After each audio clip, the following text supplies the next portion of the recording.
डोंबिवलीमध्ये निवडणूक शेवटच्या टप्प्यामध्ये आलेली आहे आणि काही लोकांच्या पायाखालची वाळू घसरल्यामुळे बेताल वक्तव्य करणं, लोकांना दबावतंत्र, लोकांवरती गुन्हे दाखल करणं, लोकांवरती तडीपारीच्या नोटिसेस काढणं आणि असं दबावतंत्राचं राजकारण डोंबिवलीमध्ये सुरू आहे। काल परवाच माझा कॉलेजचा सहकारी होता, त्यांनी एका सोसायटीमध्ये आमच्यासाठी बैठक लावली होती।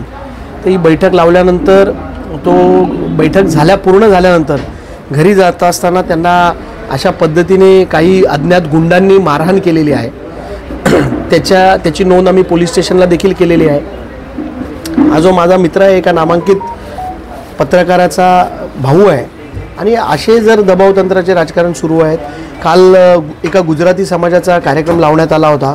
त्या कार्यक्रमाच्या दरम्यान काही लोकांना मेसेज पाठवले गेले की कार्यक्रम रद्द झाला आहे, या कार्यक्रमाला कोणी जाऊ नये।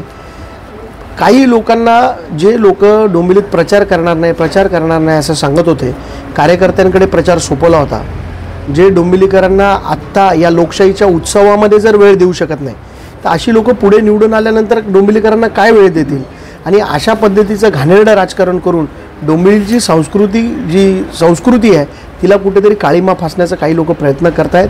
माझी जनतेला विनंती आहे की अशा लोकांना आपण ज्या पद्धतीने ते डोंबिवलीचं नावलौकिक आज खाली घालवत आहेत, त्या लोकांना आपण निवडून देणार आहोत का? हा प्रश्न आपण आपल्या सगळ्यांना विचारला पाहिजे।